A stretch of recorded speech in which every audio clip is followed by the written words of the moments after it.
You're listening to an Airwave Media Podcast.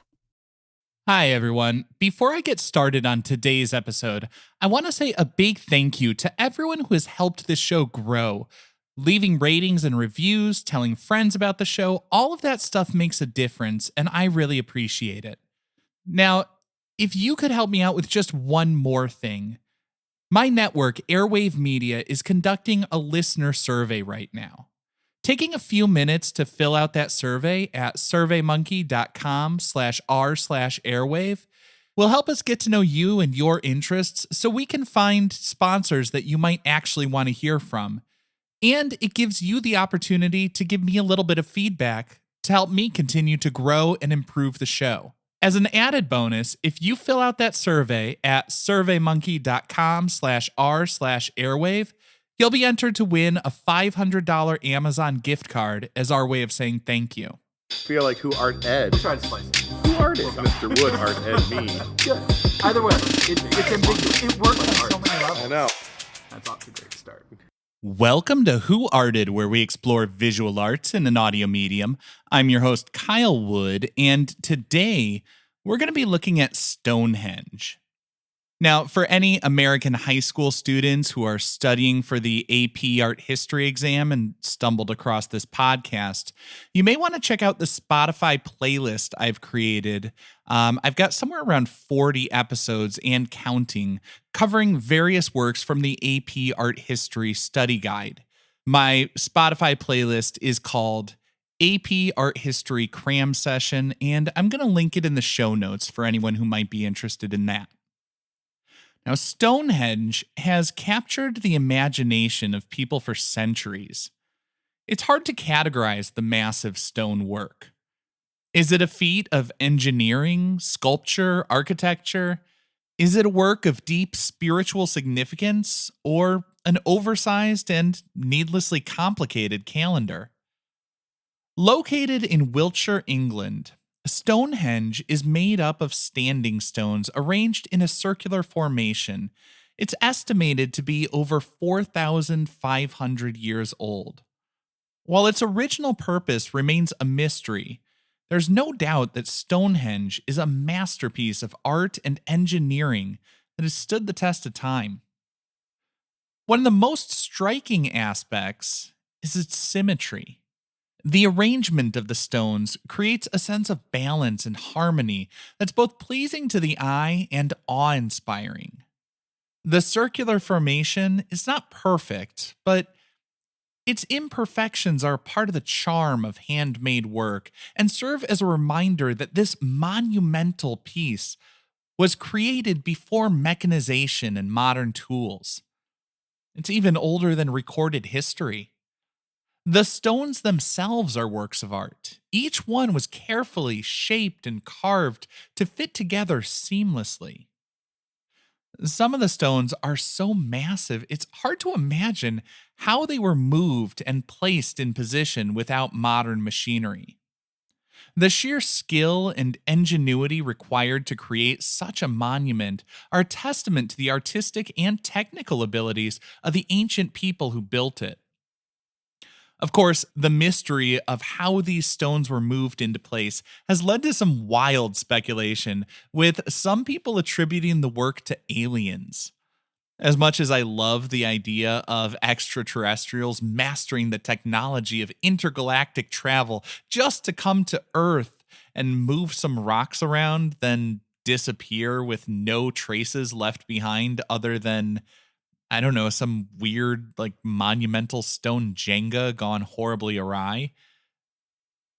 I'm just going to go out on a limb and say it was probably built by humans. The first phase of construction is believed to have been around 3100 BCE. This is when they dug a circular ditch about 6 feet deep with a bank of dirt about 360 feet in diameter surrounding it. The ditch and bank, that's called a henge. Within that henge, there are 56 pits about 3 feet in diameter. Archaeologists are unsure whether those initially held upright wooden beams or upright bluestones from the Preseli Hills in Wales. If it was the blue stones, that would mean stones weighing between 2 and 4 tons were transported roughly 250 miles. Now, phase 2 came about 100 years after phase 1. The upright posts were set in the middle of the henge. There may or may not have been a roof on the structure, but one thing we know for sure is it was used for ceremonial burials in this period. And archaeologists have said that looking at the remains of the people that have been unearthed from that excavation, it must have been people of high status and privilege. It would have been sort of an honor to be buried at Stonehenge in that phase. Now, phase 3, that's when the iconic stone circle we know today was built. The blue stones or wooden beams from the Aubrey holes, that's those 56 pits that I referenced earlier. They're called the Aubrey holes, named after the person who discovered them. So blue stones or wooden beams were pulled out of those holes, and 30 huge stones, when I say huge, each stone was 13 feet tall, weighing around 25 tons. They were arranged in the middle of the henge, forming a circle 108 feet in diameter. These upright stones were capped with 30 lintel stones lying horizontally across the top. Now, inside that ring of stones, there's a horseshoe-shaped arrangement of trilithons. A trilithon is a pair of upright stones with a lintel stone spanning their tops. So that's that kind of arrangement of stones that essentially looks like the pi symbol. 2 upright, 1 horizontal across the top. In the 18th century, observers noted that during the summer solstice, the sunrise is perfectly framed by the end of those trilithons. Similarly, in the winter solstice, the sunset is framed by them, leading many to speculate that Stonehenge may have been created to serve some sort of calendar function, or that it was arranged for astrological observation. Now, speaking of observation and things outside of Stonehenge, the landscape surrounding the monument also adds to its beauty. The fields, other natural elements create a sense of harmony and balance with the stones. The location of Stonehenge was carefully chosen to create that sense of awe and reverence and inspire those who witnessed it. It also has deep cultural significance as a symbol of ancient wisdom and knowledge. It's been a source of inspiration for poets, artists, and writers for centuries.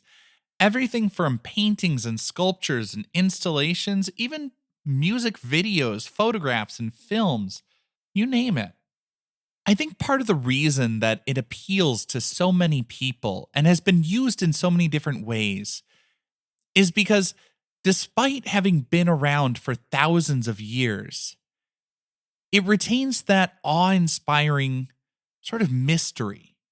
And let's face it, who doesn't love a good mystery? Stonehenge is not only a remarkable feat of engineering, it's a masterpiece of art.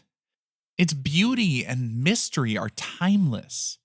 It's inspired and fascinated people throughout history for thousands of years, and I think it's safe to say it'll continue to do so for thousands of years to come.